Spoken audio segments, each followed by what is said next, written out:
I didn't learn those lessons until college and beyond. Like I was used to being out front and not having to deal with anyone clipping my heels or, elbowing me on the track. And then when I got into college and as I started to get better, it was like, oh no, you're making contact multiple times each loop around the track. And sometimes it's very aggressive contact. And so that was something that I learned much later to not waste any energy on that. Actually, that would make me feel powerful. Like, oh, you're elbowing me. You think I care? I don't care. And you have something coming, like use it. Hi, I'm Chris Waddell. Welcome to Living It, the podcast where we join experts in the experience of being human. Be bold. Say yes to adventure. Say yes to living it. Welcome to Chris Waddell Living It. Today we have Kara Goucher on. She is a good friend because we worked together at NBC. She was the first American male or female to stand on the podium of the 10,000 at a World Championships. That is a really big deal. Two-time Olympian, podium finisher at Boston and New York, so celebrated marathoner as well. Three-time NCAA champ at Colorado. Married to an elite runner, Adam, mother to a budding runner, Colt, fighter for clean sport. Also, and we're going to get into this, suffers from repetitive exercise dystonia. She's been really forthcoming about that. Kara, thank you so much for joining us. Thanks, Chris. I'm excited to be here. I have gone back and I've looked at some of your Facebook feed and some of this stuff. So Colt, your son, is joining the family business. He's dabbling, I would say right now. He definitely is running some and liking it. And in a good way, he's involved in a lot of other things, which I think is good because he's so young. He's really into football and he knows he's allowed to play that until it becomes tackle. He's really into music.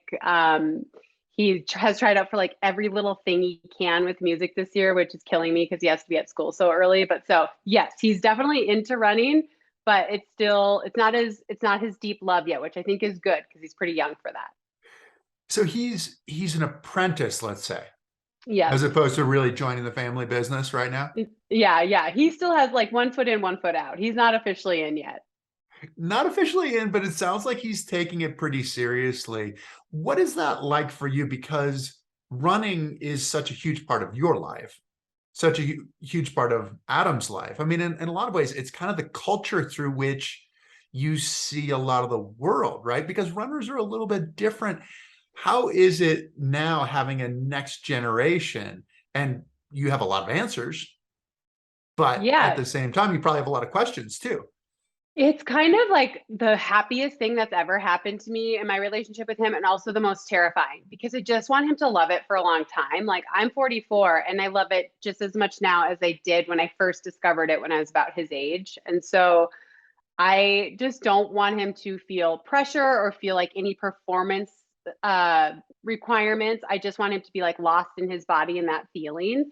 Last year was the first time he ran, and one night I was putting him to bed and he was like, Mom, when I'm running, like my heart's about to explode, I just feel so alive. And I was like, ding, ding, ding, ding, ding. We're besties. That's totally how I feel, right? So I just want to keep cultivating that so that it's this experience of him in his body rather than some sort of expectation that he has to fill the shoes of his mom or dad or something like that. Which, I mean, we live in Boulder. My husband and I are both Olympians. That pressure is there, but we just really try to back off from it. There's the pressure there, but then there has to be some genetics there as well, right? So that can be helpful. How did you get into running? Like, how did you get this bug? It was your grandfather, right? Yeah, my grandpa was a lifelong runner. I mean, he ran into his 80s, and um, he took me to my first race run when I was 6 years old. And it was just our thing, right? I'm the only one he brought. He didn't bring my sisters. And Why he is that? loved, Why was I it think just you? I think I was always shy. I was a little bit more reserved. My older sister is much more like she knows what she wants and she goes for it. My little sister was too young at the time. So it's just sort of our thing. And I actually fell at the beginning and he thought, oh, I mean, I was kind of wimpy. He was like, oh man, this is not going to end well. But instead, I surprised him by popping up and being like, they're getting away from us. And so he told that story literally like he passed away from COVID in 2020, but like he was still telling that story to like people within years of that happening. That was like his favorite story to tell. Like, I'm the one that got her into running. Without me, she wouldn't be an Olympian. So it was just like a little something I did here and there. But I didn't, it was like maybe 3 times a year. I'd run with him out at the cabin, or we'd go run the Mother's Day run together. And how And long a then race was that first one?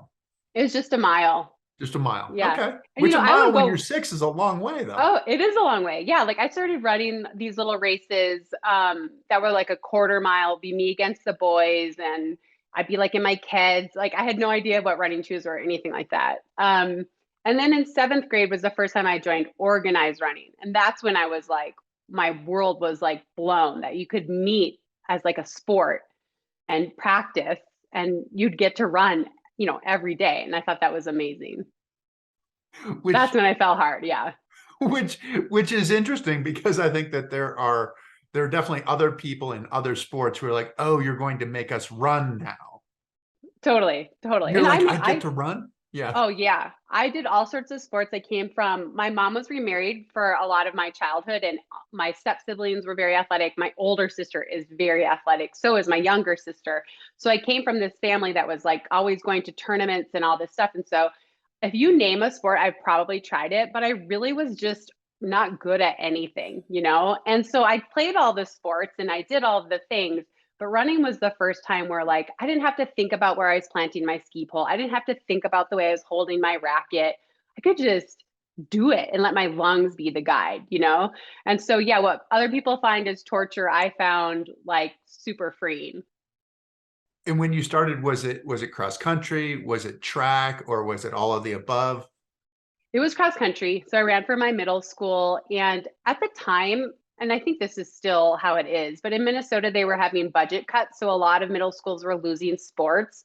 So you could participate at your local high school if you were in middle school. And so I ran 7th grade for my middle school, but then the high school coach asked me if I would come out for the high school track team. And so I did. And there was like a little group of us, like this group of girls. We were so little, these 7th graders, and we would get our backpacks and we'd walk down to the high school and we ran for the high school. So I had the same coach for the second half of 7th grade until I graduated. What kind of events were you running? So you're running on the track because you've been a distance runner. Were you a distance runner from the beginning? Yeah, I would run the 800 and the mile when I was younger. When I was in high school, I did run on our 4x4, which is kind of funny. I was the slowest leg, but we qualified for state and stuff, but I was like hidden in that second leg place. And then as I got a little bit older, I started running the 3200 more. So it was just the mile and the 2 mile basically.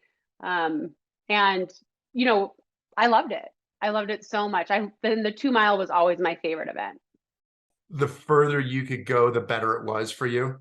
Totally. And my senior year, they switched cross country from 3,200 meters to 4,000 meters. And I like that even more. So I always kind of knew like the farther it goes, the more I like it. But I mean, I wasn't interested in running a marathon or anything like that. I just knew the longer it went, I would have a better chance to do well.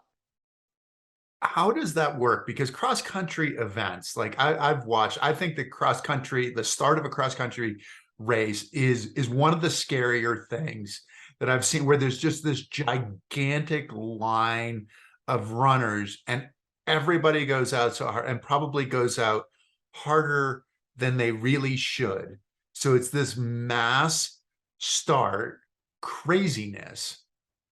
How Yeah. does that work for you? Because you know that it gets better later on, or are you just picking people off?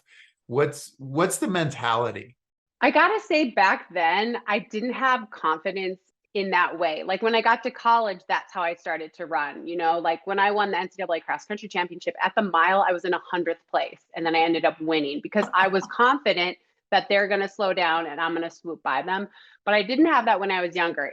I was going with whoever was leading. And a lot of times I just try to bury them early on. And then I would just be dying and suffering at the end. Like racing tactics were not my thing until I was an adult. You mentioned to Colt in his last race, he got elbowed at the start, and you put a parenthetical little get used to it. This is, when did you get elbowed the first time? Was it first race? Do you remember this, when it's a Yeah, contact sport and you didn't think it was a contact sport? I don't remember when, but I do remember getting elbowed pretty hard by a teammate and as a 10th grader and being like rude. But I mean, that's just part of the game. Yeah. So Colt was upset after this race, and he's sensitive. So am I. Like, we both share this very sensitive heart, and it hurt his feelings, I think, that this teammate had elbowed him. But I was like, this isn't a thing you can be hung up on, because that's actually part of the sport. And as you get older, you will see that that is just a part of it. And just as you were describing that big starting line, that's how it was. They had all the schools, 14 schools in the district, racing each other. He had never run in a race that big. And so that's exactly what happens. Everyone's boxed in and tight together, and you're just trying to get out. And so, yeah, your best friend might elbow you, and you can't take it personally. You just have to say, I'm out of there, let's go. You can't take it as like some personal message someone was trying to send to you.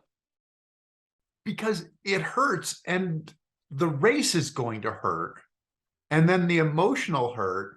And so this pack racing is something, because just watching, especially like watching you guys on the track and watching like an 800 or a 1500 and 5,000, 10,000, same thing, where you're on top of each other, where your stride is leading into somebody else's stride, or arms and legs are flailing all over the place. And you guys can get way tighter. Like, as a wheelchair racer, we can't get quite as tight, just because there's a fair amount of machinery. Right.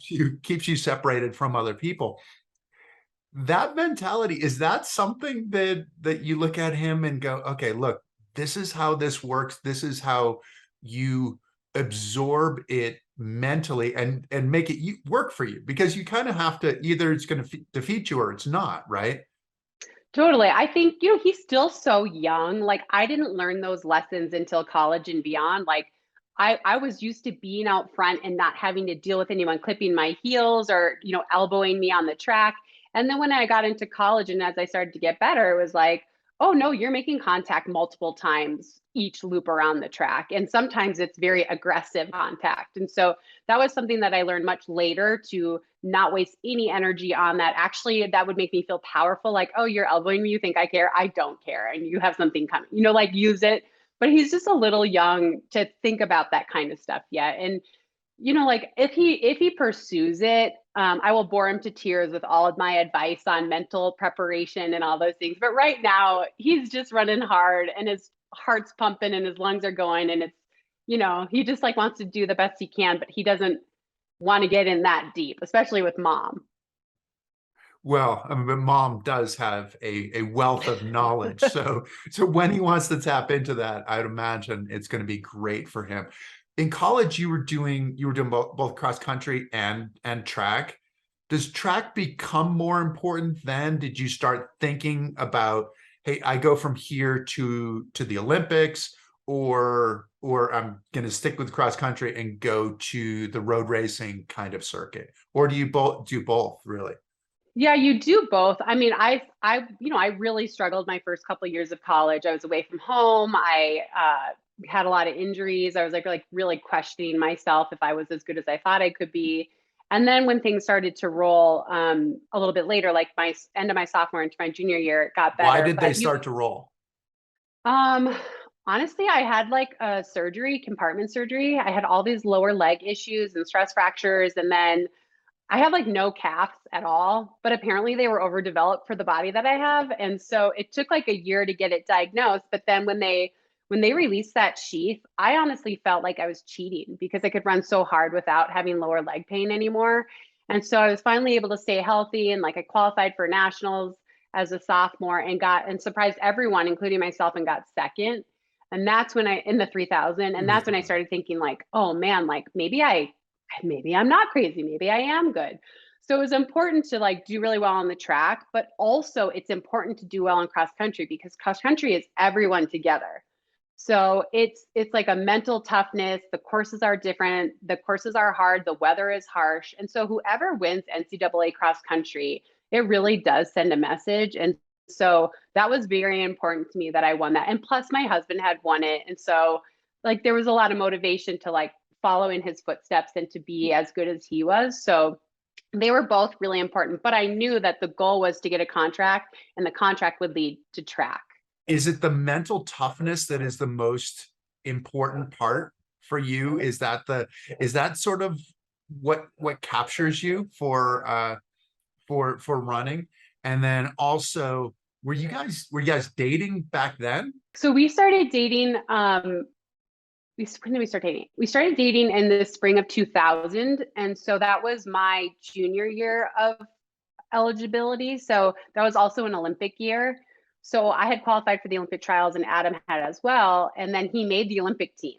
And I didn't, of course. I made the final, but I placed ninth. And I remember like crying in the shower because I didn't want to ruin like his happiness.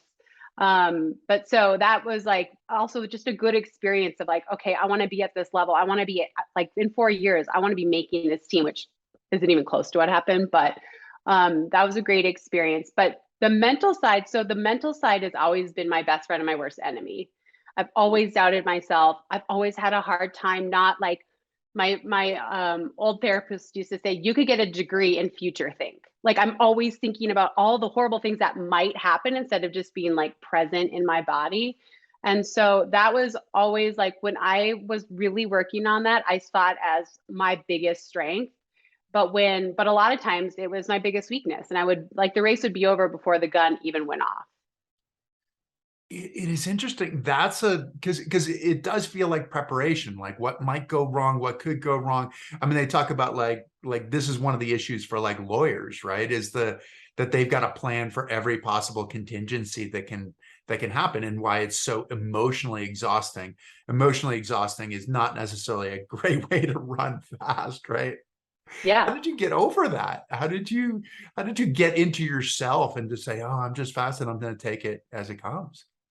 I mean, honestly, I never got over it. It's something I had to work on just like practice. I saw a sports psychologist at least once a week for most of my career. I started seeing someone after college, and it became just something that I knew I was always going to have to work on.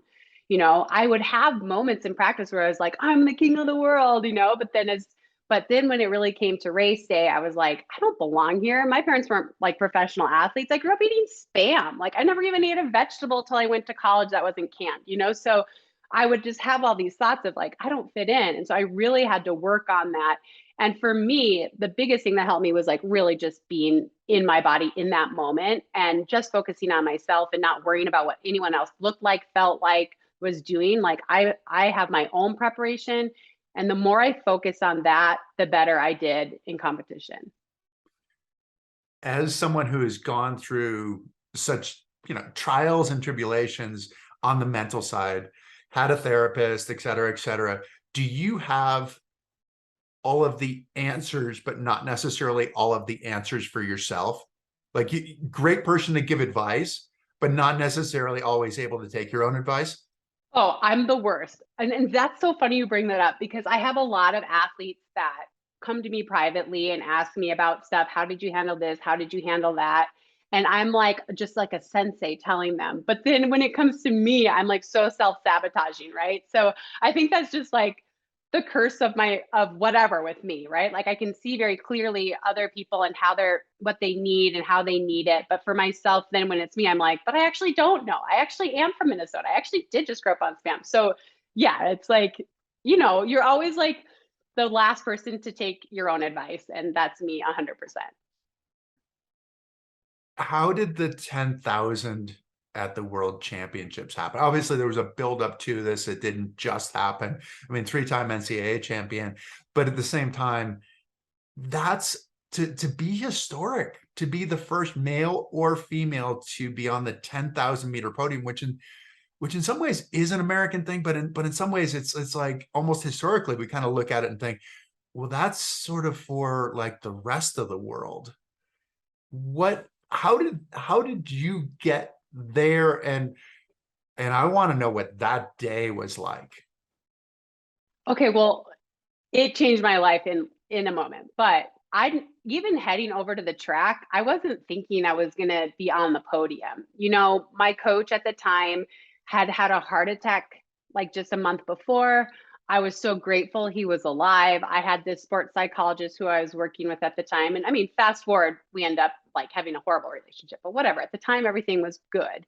And I even remember my husband being like, I'm gonna, did you bring your medal podium outfit? And I was like, what? No, I don't even have room in my bag. So he brought it. So which he thought that you could be on the podium, but you yeah, didn't really. no, he was just like, your training has gone so well. And it had gone well, but like if you looked on paper, I was ranked like somewhere in the upper 20s or even low 30s, right? Like my PR was not on par with these other women. And so I do think it was one of the best races I've executed mentally, whereas that I just really tuned into my own self. And there was a little luck on my side. It was extremely hot and the race became extremely tactical because no one wanted to go out and push on a night like that. You know, it's like 80 some degrees and 100% humidity. I mean, it was just And this is suffocatingly Osaka? hot. Hmm. Okay. Yes. And it was just so hot. And so as the race was unfolding, I was getting a little bit more confidence. Like the more it went, the more I was like still up there in the lead pack. I was like, wow, I'm still here. I'm still here. And I was just trying to run a very clean race. I was just trying to run on the rail as long as possible. And, you know, right before I went out, my coach had said, you know, you're in the best shape of your life. And you can sit back in 20th and kick yourself into the top 10. But if you put yourself in the top 10 the whole time, maybe something special could happen. So like there was a little omen of like, okay, you know, and then so it was just like this big pack. And it's hard for me to remember now. I think with 3K to go, two women just took off. And then all of a sudden everything splintered and it was just me and three other women. It was Joe Pavey from the UK and Kim Smith from New Zealand. And we're running, and you know, I'm thinking like, this is crazy. Like, I'm gonna get fifth in the world. You know, like I'm having these thoughts that are like taking me out of the moment. Are you trying to But kick those thoughts out of your mind too? I could be well, at first, fifth. No, stop yeah, thinking about that. yeah, exactly. I was like, I hope my mom's watching this. Like, I'm gonna get fifth in the world. Like, who would ever think this? But then Kim Smith fell a little back when we had about a lap and a half to go, and all of a sudden I was in fourth. And then I just started thinking like, someone's life is going to change forever tonight in a lap and a half. And like, even though I'm running as hard as I can, I have not dug to that dark place yet. And literally, I'm thinking all these things. I'm thinking about my coach and his health. And so I literally make this plan with 200 to go. I'm going to go as hard as I can by Joe Pavey. And if she matches me, that's fine. I'm going to be fourth in the world. But if she doesn't, you know, who knows what could happen. And so that's what I did. I just like sat there. And when we hit that 200, I just let everything out I could. And she didn't challenge me at all. And when I crossed that finish line, I act like I won. I mean, like I went insane. Like if you saw a picture, you'd be like, oh, she won. No, I got third. But it was just like this crazy moment because those are the things you dream about, but they seem so far away. You know what I mean? Like I had always dreamt about going to the Olympics. I still hadn't made an Olympic team yet. I had dreamt about winning a medal, but it just seems so far away. And so, yeah, I mean, and then my life, it just changed in a moment. Like it was really never, my career was like never the same from then on. How was it never the same? What do you mean? Two things. One, financially, all of a sudden I started getting paid to run. Before that, I could only get into meets that Adam was running at because he was the bigger star. So they'd be trying to get Adam to come. Then he'd be like, okay, I'll take it for that amount of money as long as you let my wife run as well. I'm serious. And that's how the business works. And then obviously I had qualified for world championships by placing second at the US championship. I had earned my spot there. Like Adam didn't get me into the world champs, but so first of all, just opportunity, like all of a sudden, all the meet directors wanted me to come. And then the second thing was financially, like all of a sudden I had never been given an appearance fee before. I had to pay my way to go everywhere I went. All of a sudden appearance fees I started getting. My contract, they basically put another zero on there. Like my life, like that, I went from nobody to somebody. I mean, I've never seen the footage, but apparently they didn't even know who I was. They kept calling me the other American because she was so successful and good, Dina Castor. And we looked nothing alike, but they didn't know who I was, you know? So it was totally life changing. I mean, the next morning, Sonia Richards Ross, who's the Olympic champion in the 400, calls my room, wakes us up, and is like, oh my God, you know, like it was just day after day of just craziness. And by the time the season ended, I needed to like disappear. And I actually went to Minnesota for like 2 weeks because I was overwhelmed. Like I needed to just be myself, not this runner, if that makes sense. It makes perfect sense. your relationship with Adam, did he always believe in you more than you believed in him? Was it a reciprocal kind of thing as well? Were you also like building him up? Is it part of the relationship? How does that work for a running couple? I mean, he has always believed in me. Like I said, he brought my medal uniform outfit that night, but we didn't know how it worked. And it turns out they drug test you and then they give you the medal the next day, but we didn't even know any of this stuff, you know? He's always been like a huge cheerleader. And he has been like, I know it's cheesy, but a big inspiration for me because I saw him at Colorado and then I saw him move on to a professional and I saw him make an Olympic team and he showed me like what was possible as like a clean athlete, you know? So it very supportive of each other, but that doesn't mean there weren't times where it was hard. I mean, like he was the star and he was the future of American distance running. And then I kind of just swooped in out of nowhere. And I mean, it went from like so dramatic. From one year, I'm like getting his coffee, carrying his spikes, getting him over to the track, to the next year, people being like, oh, you brought your brother with you? I mean, it was like dramatic shift, right? So we had to work through that. Like that actually took a couple of years to be like, okay, like we have to like ignore what other people are saying and remember that we're each other's biggest cheerleaders and biggest supporters. But that was something we had to work through. Yeah, I mean, it's funny when you say that. Did you bring your brother? But No, like it's really. not funny when it happens. No, you're just like, no, this is my husband who last year you were asking for his autograph, you know? Ah, so Wow. When did it go? So two Olympic games and ran 5K and 10K at the Olympics. And can you tell people, because most people don't really know, like you see a 5K on the track, you see a 10K on the track. How many laps of the track are the 5K and the 10K? So I ran in '08. I ran the 5K and the 10K at the Olympics. And the 5K is 12 and a half laps, but you have a prelim. So you have to do it twice. So that's 25 laps. And the 10K is 25 laps. So I ran 50 laps in Beijing. 15 laps in Beijing, Yeah. which is just, I mean, it's just one of those things that is hard mentally as well. I've realized that you're in a pack, but just going 400 meters, 400 meters, 400 meters over and over and over again, it seems like it's never ending. Does it seem like that in the race, or is it one of those that you're thinking so tactically in terms of positioning and in terms of, I feel good now, when am I going to kick? I mean, is it 200 meters? It's interesting at the world champs that you left it to 200 meters in a 10K, that it wasn't something that started at 300 or 400, or I thought at 600 you might be saying, okay, I'm going at 600 meters, because I just marvel at you endurance people, that think, oh yeah, I'll go at 600 meters. For me, like 600 meters, I'm like, I can do 600 meters, but that's about it. Then I'm done. I'm dead. Well, I mean, you have to really just be reading the field. I think like that's one of the things that I didn't run particularly well in Beijing in the 10,000. It was the first event. I was a medal favorite and I was very overwhelmed with that experience. I wasn't with my husband. He couldn't get into the village. I was in a place where I wasn't with the people who had gotten me there. The night of the 10,000, I was at the warm up track and my husband like walked by and waved and I just started crying. So like my headspace was not great. I ran much better in the 5,000, which was later. Place wise, I placed eighth in both, but it was a much better performance. And I You mean, made finals, but eighth in yeah, both, right? yeah. I mean, actually, I was 10th on the day, but two people have been disqualified, and then I was ninth in the 5,000, but someone has been disqualified. So but I just was very overwhelmed by the whole thing, and but I felt like in the 5,000, I did a much better job of staying in my body, reading the signs. Well, this is what I was going to say. I'm not the most talented person. I know that. I know. I always knew. First of all, like look at my build. I'm 5'8". I'm racing against these super compact women that are 5'1", that weigh literally 50 pounds less than me, right? Like my mom, the family joke is always like, well, it's easy to find Kara, because everyone's below her. So I knew I wasn't the best one, but I really was good at reading other people's moves. And that's where I think I was able to excel, especially in the marathon, where I wasn't the fastest, but at a challenging course, I was good at like reading the moves, what's real, what's not.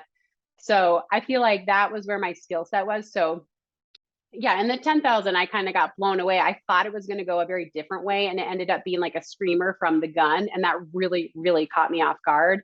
And then in the 5,000, I did a much better job of reading the effort, moving up through the pack, and being there. It just was like I ran the fastest 800 of my life in the last 800 of the 5,000, and it was 7 seconds too slow. Someone else ran it 7 seconds faster, and so I had to take that performance and say like, okay, well, that was good. That was literally the best that I could do. And it just ended up being eighth. You talk about being able to read people's moves, and that sounds strategic, and we'll get into this when we talk about being an analyst as well, because sometimes it's a lot easier to interpret the race when you're sitting there very comfortably in a studio, as opposed to on the limit, fully redlined in the middle of a race. But when you're talking about being able to read people's moves, I mean, that is just saving energy, isn't it? Yeah, it's like I can tell by the way someone's breathing and they're doing an explosive move, like they're never going to be able to hold that. But I also know when this person goes, she is very calm and collected. And when she goes, I need to be ready to see her out of the corner of my eye. And so I'm like moving to the outside of the pack because I'm like, I don't want to be on the rail when she goes because I can tell she's going to go. And so it's things like that where the person who's kind of flailing goes, I'm like, they're not gonna, that's nothing real. That's not gonna, like, they're gonna come back to us. We're gonna swallow them up.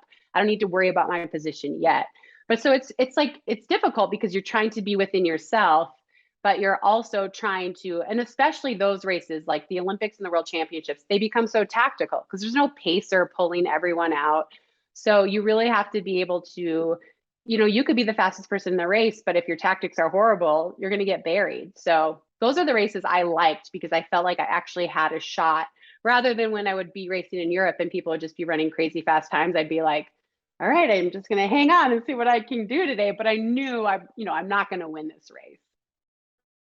Going from the Olympics to the marathons, I mean, having been on podiums in Boston and New York, is one more prestigious than the others? I mean, we as Americans are so like Olympic oriented, Mm-hmm.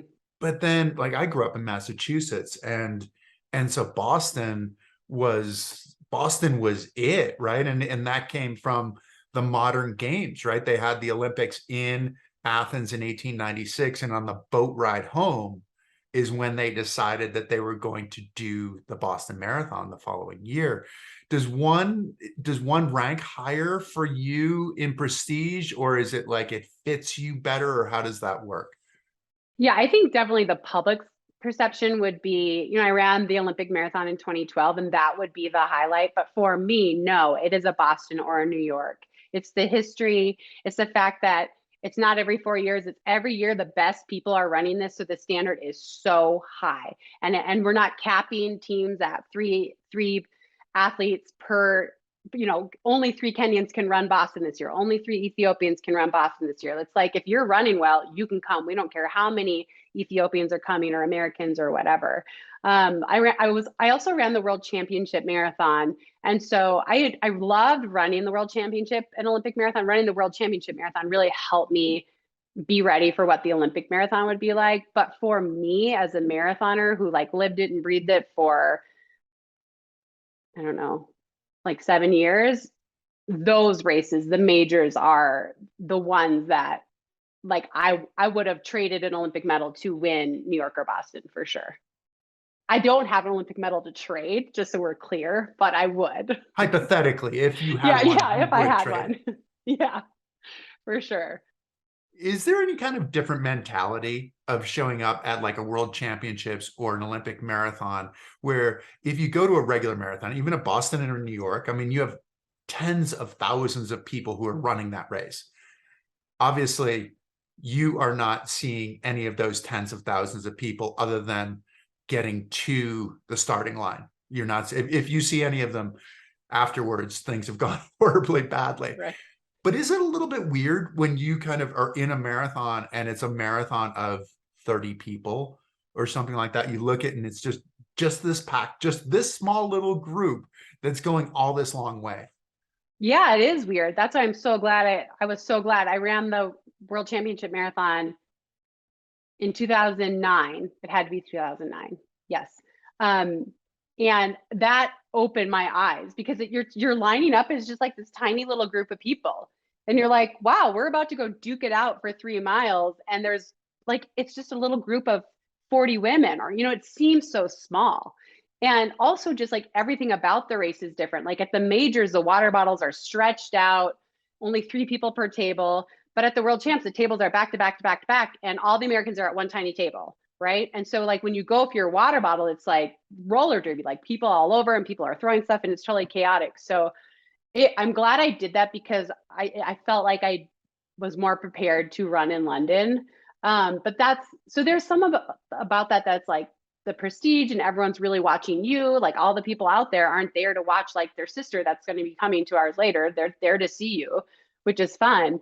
But the environment at Boston with all the people invested, and I don't know, it's just so different. And for me, that excites me more. What is it like going down Boylston? And is Boylston different than Central Park? I mean, you've been on the podium of Boston and New York. I mean, two ridiculously iconic, like you take the turn at the fire station and you're on Boylston, and it's just lined with all of these people. And I mean, I might be biased being from Massachusetts, but I feel like Boston was the greatest race that I'd ever done just because everybody seemed to care so much. Yeah, I mean, I agree. Like I ran New York first, and I was born in New York, but I moved when I was like super young. New York was so uh it's so prestigious, like it's like glitzier, right? Like it's in New York City, and you're running over these iconic bridges and you're running past these iconic buildings, and you feel very, very small.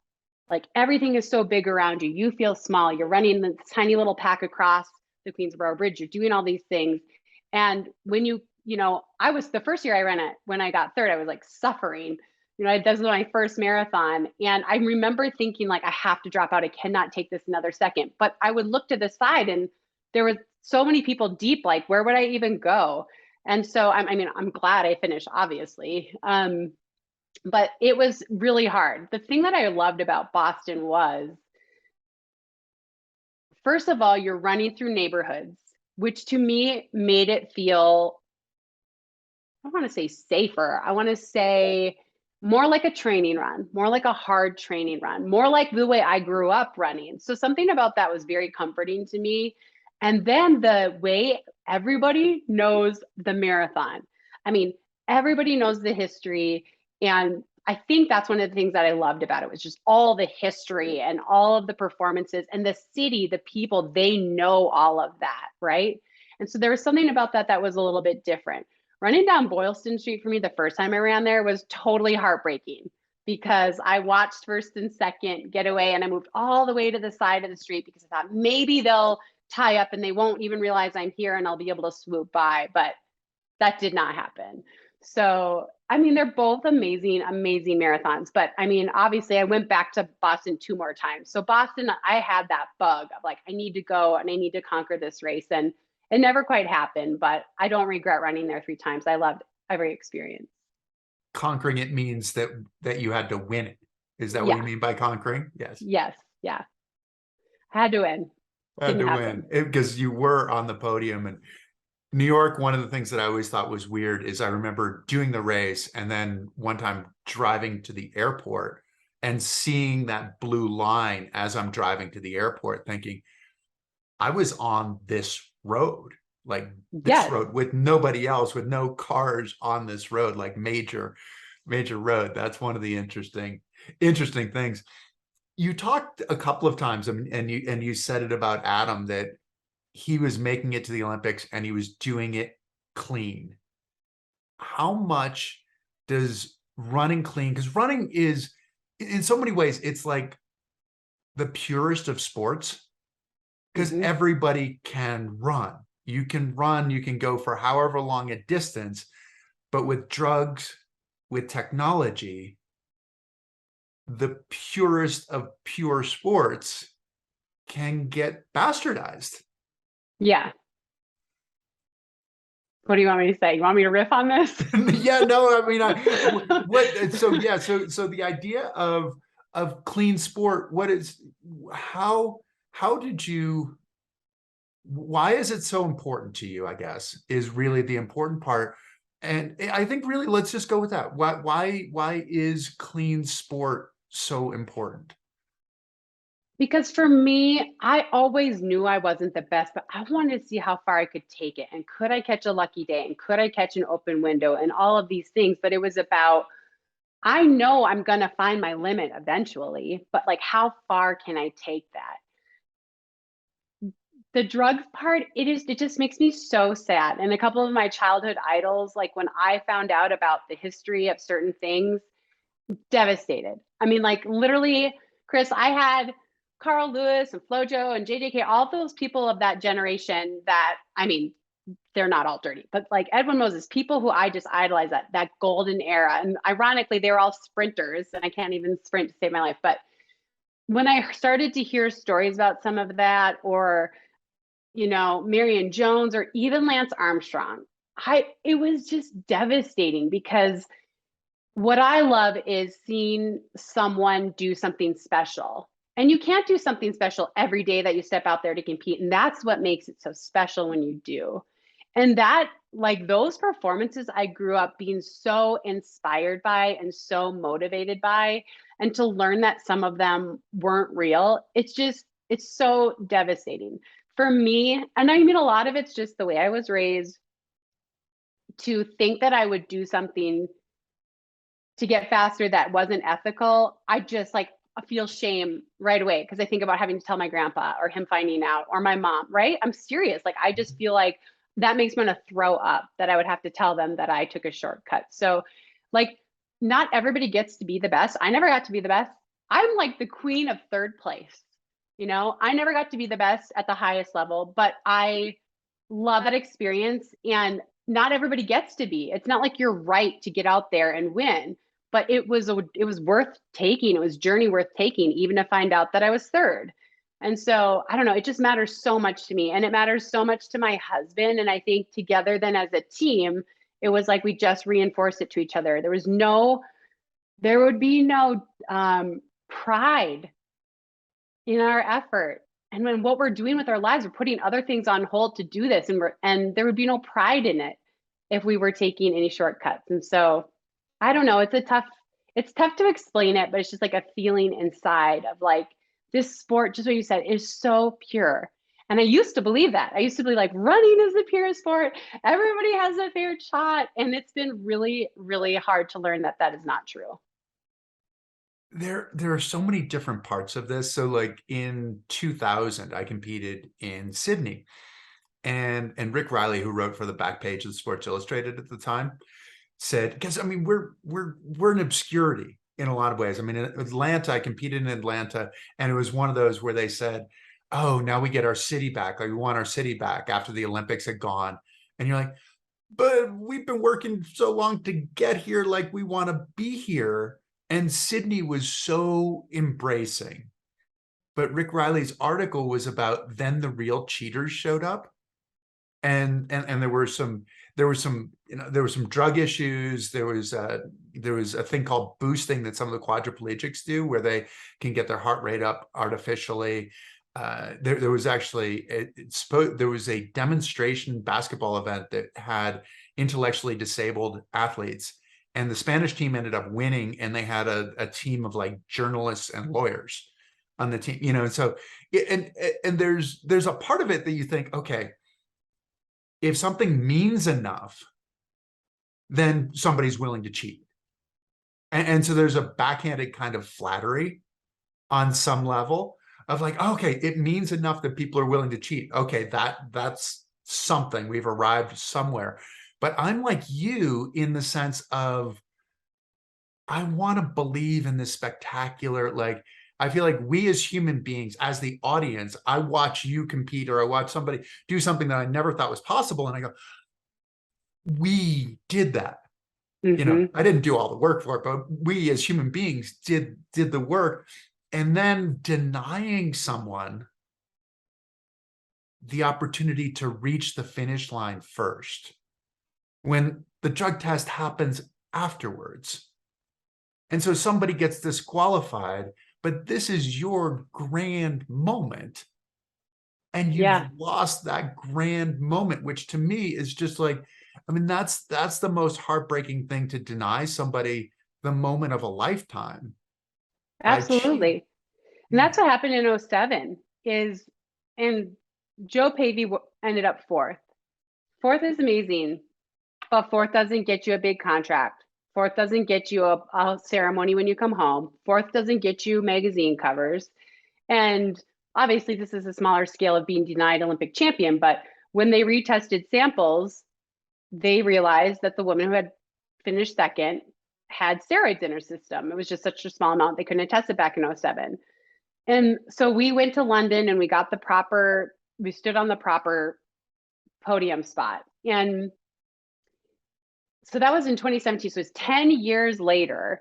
We both now have children. And, I got to stand on the podium. And maybe it wasn't the proper spot, but I got to. I had huge financial gain, huge opportunities, covers of magazines for years and years and years.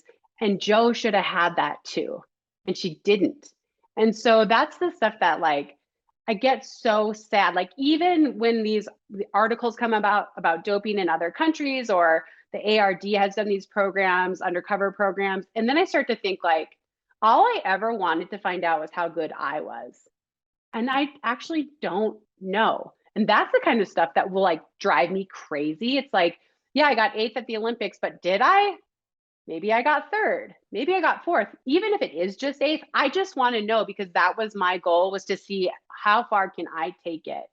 And like I said, like not everybody gets to win. That doesn't mean it's not worth pursuing. But I just wanted to know, like, how good was I, and what was I being compared to? Was I being compared to something that was real or not? And it just sucks. Well, it does, and you also went through that at the trial. And I've got to actually finish my thought on the Sydney Games as well. Is that it was the greatest games that I've been to, just in terms of the summer games, in terms of like the support that we had from the people and the performances. So he might have said they were the real cheaters, but we also had an amazing games.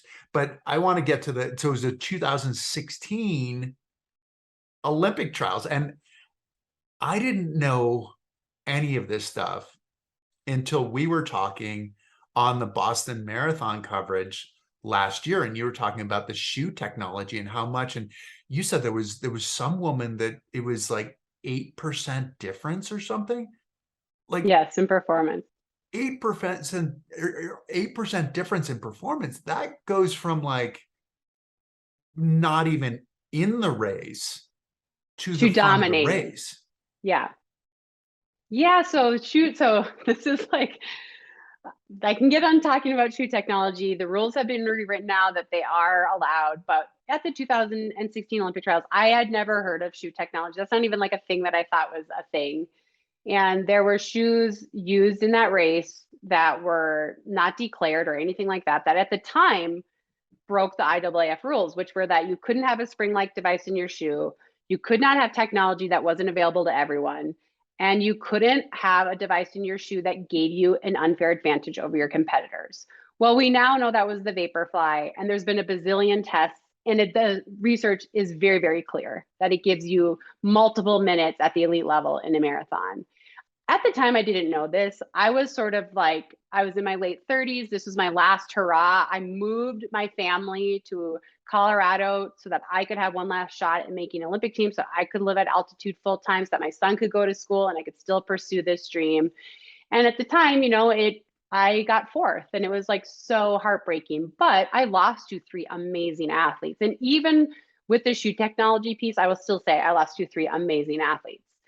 But yeah, I find out a year and a half later about these shoes. And I think what bothers me about the whole thing is not that these athletes use these shoes, it's that the rules were there. And instead of some sort of sanction or acknowledgement on behalf of our governing body, they just quietly changed the rules. They just got together and changed the rules. And so for me, as I'm like such a rule follower, right? Like I'm like, not everybody deserves to run in the Olympic Games. You have to be clean and do this. And like there are rules, right? Right. And so it bugs me that that's a rule we say, oh, that's okay. It's going to push the sport forward. Just ignore it. When, it's like if you look at the data, and I'll never know because I can never rerun the race, but if you look at the data, there's a very good chance I should have made that Olympic team. And so it's just hard. And then it gives me mixed emotions when I look back, because I looked back at that as, hey, I climbed out of an injury cycle. I ran really well. I almost made another Olympic team, and I was very proud of the effort I had put in throughout all that. But then now it leaves me a little hollow because I'm like, well, maybe I should have been in Rio, and maybe I should have been competing for my country one last time. And maybe all the things that I had sacrificed, my family had sacrificed, they should have paid off. So, yeah. Yeah. And I mean, that's the thing that I think that for a lot of casual observers, we think of an endurance race of like it is like a race of will in so many ways. Like whoever wants it more is going to win, which is a complete fallacy, right? I mean, Right. this is Right. because within like infinitesimal kinds of seconds by minute by particular seconds on your minute per mile or whatever, like this is the range that where you need to be, where you can be, based on your training. And if that changes incrementally, a 1% change, I mean, you're talking about minutes Right. over a marathon, which Yes. is a huge deal when Yeah. like a minute is what, 2 seconds less per mile, a little bit more than 2 seconds less than per mile, which is a big deal. Yeah. A professor just explained it to me this way. You lined up at the Olympic Trials Marathon and you let two of the very best runners in the United States go, and you all just stood there. And then 2.5 to 3 minutes later, you guys started. And then I'm like, well, how could you, like, you can't give people time, right? Like, these are the best athletes in America and the best athletes in the world, some of them. So you can't cede them time. Now you're playing catch up the whole time. And so this has sort of changed a lot of road racing. And it's been hard for me because I'm not a fan of how it's changed. As we saw at Boston this past year, Nell Rojas was the #1 American in the 2021 version. This year in 2022, she has a sponsor. She's excited. At the very last second, literally hours before the marathon, she leaves her sponsorship because she doesn't get the same performance gain from her new sponsor shoe as she did from the old one. And now I don't blame her for doing that, by the way, at all. But now she won't get a sponsorship because that company knows she has to wear our shoes. So we don't have to pay her to wear our shoes because we know she's going to wear our shoes. And so it's all these complex things to the sport that, it just makes me sad because, as we talked about at the beginning, it is so no longer put on a shoe and see what you can do that day. Anything could happen on any day. It's not like that anymore. There's all these layers of all these other things. You have to choose a coach now depending on what company they work for. Well, does that shoe work for me or not? Even though I love that coach and I know that's the right coach for me, I can't run for them because I can't wear their shoes. I have to run for this coach who I don't like. I mean, it just changes the entire sport, and it's like maddening. Like I want to like bash my head on the desk. That is far more complex than I ever would have imagined, that all these intricacies. Is there a part of you that wants to go back to, okay, we're just going to run barefoot? Yeah. Yeah. People say that to me all the time. Oh, you want to run barefoot? Yeah. Because at least that's fair. And we don't know what's going on in the sole of a shoe that we can't see. Look, I'm not against moving the sport forward. This is what people always say. I'm a curmudgeon. Oh, you want people to still be running on cinder tracks? No, but when they switched from cinder to synthetic, everyone was on that synthetic track together. It wasn't the first 3 lanes were synthetic and then all these other people were pushed out on the cinder, right? I just want equal opportunity. And the sport went where it went and the governing body ruled the way they did. And it's just sad. And so I've been trying to just get more used to it and just like try to enjoy the racing again, but it's always in the back of my head. And I think it really reignited this past Boston because you were telling me about the chairs. the carbon fiber chair. And I was like, oh my gosh, it's everywhere. It's really everywhere with technology. And when is it great for the sport? And when does it actually hurt the results of what we're watching? Like, do we want to see the fastest wheelchair racer? Or do we want to see the fastest chair? Do we want to see the fastest runner? Or do we want to see the fastest person, the fastest, technology in their shoe? And so for me, that's a very easy answer, but it isn't for a lot of other people. They want to see those performances. Well, it's a really hard answer in a lot of ways because you want to see records broken, you want to see money coming into the sport. Yep.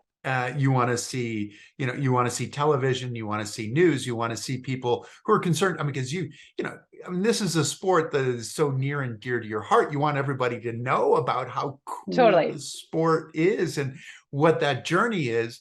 But at the same time, when the technology comes in and somebody's going to have better technology, when the money comes in, it does not flow in equally. No. It means, but it's really hard, this idea of going back and creating a level playing field because, as you said, you're 5'8" and you're racing against these women who are 5'1" on the road and probably on the track too. I'm sure that they are more than happy to jump in directly behind you as the wind is blowing in your face. And they're like, Kara, you look great up there. Just keep running fast. It's really nice for us to be tucked in, drafting behind you. Uh, Yeah. so I mean, sport is never fair, and the technology also then helps bring in other people to the sport too. It's I mean, there's so many different parts that, the average person can be that much better. It's sort of the Prince racket kind of thing that you go to tennis and you're like, oh, the sweet spot suddenly is a whole lot bigger than it was back in the day. And yeah, looking at the wheelchair side of it, I mean, it's a little bit heartbreaking when that there's a 1%, 2% difference. I mean, when you're up against the 1%, 2% difference, what do you have to do? How much better do you have to be in order to overcome that technology? Right. But if it was doping, we wouldn't say it's pushing the sport forward. We wouldn't No. say you need to overcome that. We'd say that's not fair. Right. So that's Mhm. where it gets hard and complicated. And that's why I feel like you and I, when we get to call races, we have an important job to not just focus on the fast times, but to focus on the individuals, right? Because the times will come and go. Records are falling like crazy. But let's also, so that's exciting, but let's also sell who these people are, where they've come from, what they've come through, and then what's happening right now. It's not just a shoe bouncing around, there's also this tactical stuff, right? So I think that's where the job that you and I do becomes like difficult, but also really fulfilling for me to say, okay, I know we love the fast times. We're going to watch some fast times. But look at all these other things that are happening. I think that's one of the difficult things with the Olympics and the World Championships on the track is that with sprints you see fast times all the time because they just run as hard as they can and whatever that is. But in the 1500 and up, there's more tactical things going on. There's other things. So like I was just in a meeting and they were saying, oh, we just never see an Olympic record in the distance events at the Olympics. And it's just so hard because we want to be, and I'm like, but we can still package and tell them why we're not seeing a world record and what still is incredibly happening out there. Right. So it's just, I think it makes like our job important to really tell these stories when the races are happening, if we're allowed to tell them, because we weren't allowed to work at Chicago this year, or I we know. weren't given the opportunity. We weren't given the opportunity to work in Chicago. Yeah. Exactly. That telling the story, it's interesting that you bring that up because we've both gone into broadcasting and are doing some broadcasting, which I absolutely love, and I know you do as well. How much, because there's so many different parts of it, right? I mean, there's a part of like we have to actually get good at what we do to be able to communicate it, but also to be able to communicate the intricate parts, the strategies, the things that people might not see that might help them appreciate it more. But then also, like, I mean, I remember seeing you at Boston where it's like hugs all around, like you're seeing all, but yet you might well have to be critical of someone who happens to be a great friend and a former peer. How do you what attracts you to the sport, and then how do you balance it in doing the Yeah. broadcast? I think I just love it and I want people to know why I love it and I want to describe like what's happening and what they're thinking so that people can say like, oh, they're running a marathon. No, they can say, oh wow, who's going to break? This person looks good. That person fell off. What's going to happen? This person's the kicker. They haven't dropped her yet. So that they're like more involved. I do know a lot of the athletes, and I have my favorites, but I would never do that on camera. And sometimes I have to say, like, this person made a mistake, but I would never do it in a way that was like, what the hell were they thinking out there? You know what I mean? Yeah. Like, we Not this all make person's mistakes. stupid. Right. Yeah, nothing like that, right? Like, you can say, like, this was probably not the best move, and I think this has cost this person, or this person was out a little too hot, and that's why we see them suffering now, and we had hoped they would factor, and they're not going to now. So there's a way to say things without just being like, why the hell did they do that? That cost them everything, you know? And so I think that's something that I'm not a criticizer unless I need to stand up for someone I love. And so that kind of comes easy for me to like point out where a mistake was made, but not like dig it in like this person is so dumb they just cost themselves the Boston Marathon. Right. Well, I mean, we saw so it wasn't last year, it was the Boston Marathon in 2020 or 2021 when they ran in the fall. And we saw, and I don't remember his name, like the guy who went Oh, off the CJ front, Albertson. Yeah. which was, I mean, like as a fan, I'm like, this is awesome. This is so cool. Like he's just running away from all these guys. And he said he runs downhill well. So he's got to take advantage of what he does well. But I mean, that was interesting. I feel like to a certain extent for you, that was a bit surprising, right? To watch Oh, him. it was totally surprising. In commercial breaks, I'm like Googling, who is CJ Albertson? Like, I didn't expect that. And he was so far. Didn't he make it to like mile 18 or something, still in the lead? Yeah. And Made it to so it the was, hills, to the Newton Hills, basically. yes, Yeah. yeah. And so for me, at first, I mean, I did think, I was like, what the hell is this guy doing? But as he got further and further along, and then I learned he was an ultra marathoner, then I started like rooting for him. You know, I'm like, well, this would be like an epic, epic, you know, event to pull off. And then, you know, when they caught him, I thought they were just going to spit him out the back and that would be the end of it. But he still hung in there. And so even though it was totally unexpected, and for the first 5 miles, I was like, this guy's insane. In the end, it ended up being like a super cool story. And I did say, I think to you, like he was interviewed at the end. He was like, I just want to run as hard as I can at the beginning. And I was like, he should call me because I could give him a little bit of advice on strategy. But, you know, he came back this past year and ran really well again. You know, he went out hard again, but not quite as hard. And I think he finished top 10. So, I mean, he is who he is, right? And in 2021, it was great to see him because then he, you know, they caught him, they passed him on the hills, and then he came back on the Yes. downhill again. Yeah. Okay. I mean, there's something smart, and it makes for a really interesting race to, Totally. and I think that that's what you and I are both trying to communicate. Like, why should you love this? Why should you love this sport? Why should you love this race? If we can give you a chance of appreciating it that much Mm-hmm. more, then it's better. Can we talk just a little bit? We're just about at the end, but running being such a huge part of your heart, having to deal with the repetitive exercise dystonia.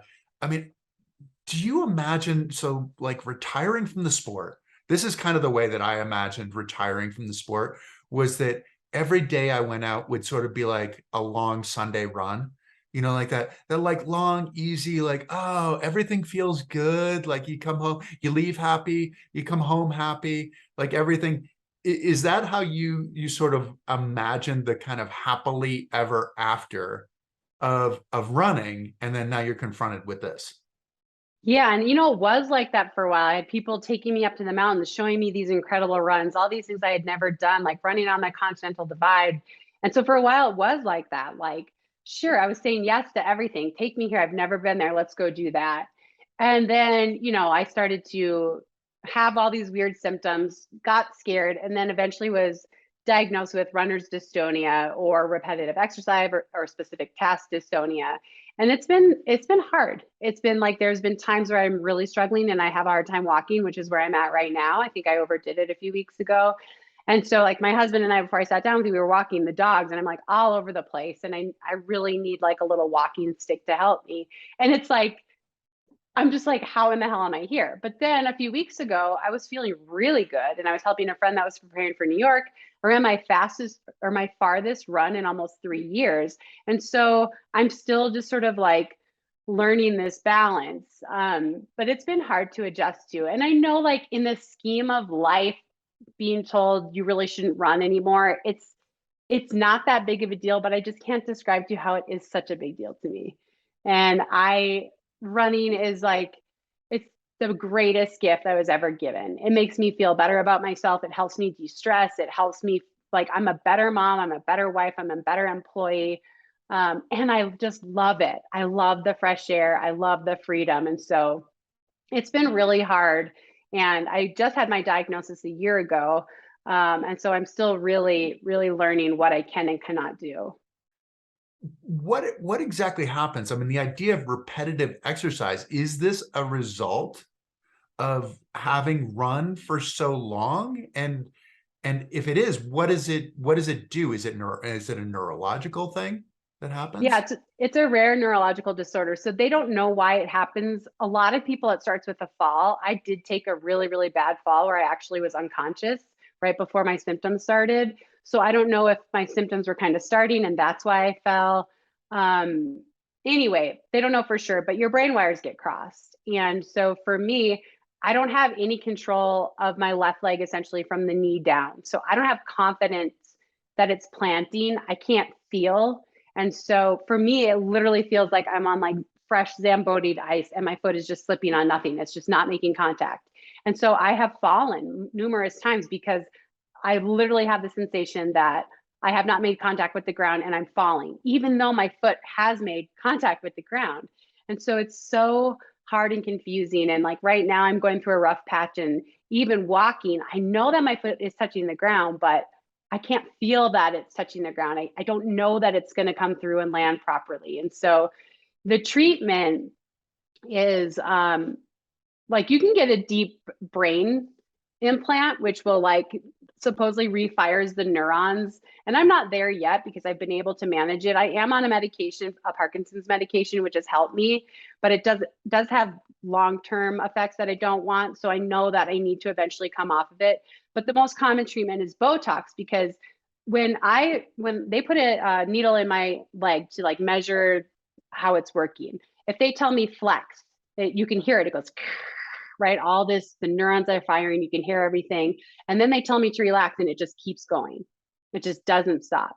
And so what the treatment is Botox, because they put the Botox in, and it just completely disrupts the signal. So it can't. But the thing is, now you're running differently, right? Because your your your leg is dead. Like my calf and my posterior tib have Botox. So it's like this whole, it gives me a ton of relief. I feel I can trust my foot better.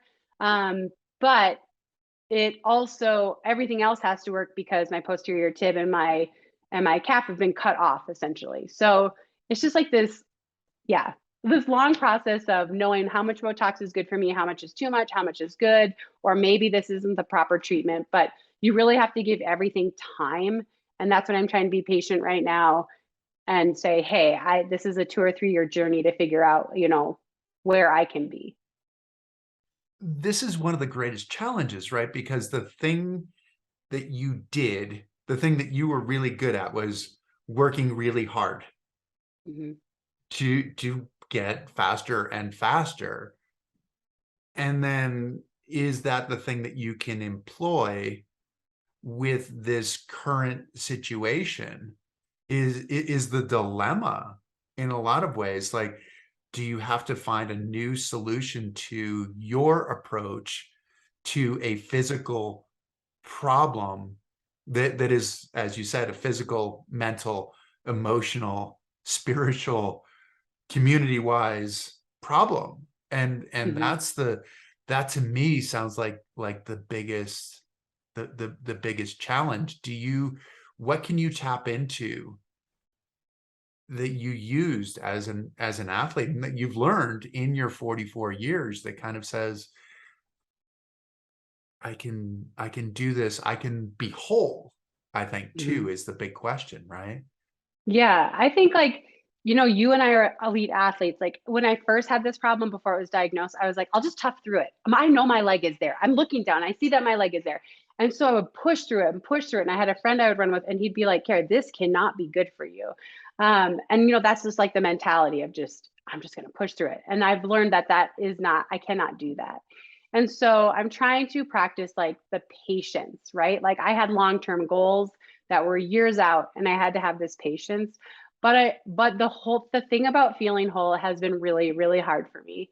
And I will say, like, I've started to coach a couple people, and I have really felt that wholeness from their success and from their achieving goals they didn't think they could achieve. I have a friend that's running New York in a couple of weeks, and it really is unfair to him how much I am like invested in him running this PR. It's really not fair, but I know he can do it, and I know the work he's put in, and it has been interesting to be able to get some of that fulfillment through other people's success. Well, it's other people's success, but it's also, I mean, you're in a position of being more like a coach and a consultant and a sage in some ways, right? I Yes. mean, Yeah, for sure. I mean, I'm invested, right? Like I'm very invested in what happens with these athletes. But, and I think that's something I'm still working on for myself is how do I, you know, again, with the elite athlete mentality, it's like, I'll just work more. I'll just do this more. I'll just do whatever. But like at some point, I really need to be like, I have to be okay with if I can never run again, I need to find a place where I'm okay with that. And if I'm being honest, I am not there now. I'm not there yet. Yeah. I am sure. I mean, it's a huge, you're still young. Your 16-year-old self might not have thought that you were young right now. Right. But my 44-year-old self is like, I'm so young. Yes. But that's the reconciliation and the hard part of having been an athlete and utilizing your body as an instrument, and that instrument fails at times, and sometimes it's injuries. And I remember trying to get back into shape and having issues with my shoulder, and as soon as it felt like, oh, okay, I'm here, I'm just about there, then I had injury issues, then I'm going backwards, Mhm. and but what sounds really cool, and maybe this is helpful and maybe it's not, is that you are sharing your knowledge both with friends, with your son, and then also sharing your knowledge with the audience as well. So there is an opportunity and a bit of a transition, but obviously, hopefully that's not the only opportunity is what we're looking for. But yeah, I mean, I just think what you're doing is amazing. I mean, it's been a pleasure to work with you. So I am rooting for you to be as great as you can possibly be. So that's Thank that's you. that's my 2 cents. I appreciate it. I like working with you too. We got to get NBC to get us back out there. Exactly. We need to get them to work with us. So anyway, Kara, thank you so much for joining us, for sharing your story. I mean, I just think it's so cool. And I think that giving people a way to understand running, which is the simplest, purest of sports, but not necessarily the simplest and purest of sports as well. And there's a lot of strategy and tactics and technology and doping and all of these other things that are part of what goes into this amazing sport. But thank you for sharing that with so many people and giving all of us a better understanding and appreciation. Thank you so much. Yeah. Thanks for having me. This is always a pleasure. And thank you to all of you for tuning in. I hope you've enjoyed it. The greatest gift you can give us is to tell your friends. Please tell your friends to tune in, that they have to watch, that they have to listen, that they can't miss it. Please like us and follow us, and we will do our best to bring you another great guest next week. Thanks very much. See you soon. Thank you for joining us. Please subscribe to Chris Waddell Living It for more stories on the adaptive community, the Paralympics, artists, athletes, entrepreneurs, experts in the experience of being human. Also follow us on Spotify, Apple, Facebook, and Instagram. I look forward to seeing you next week.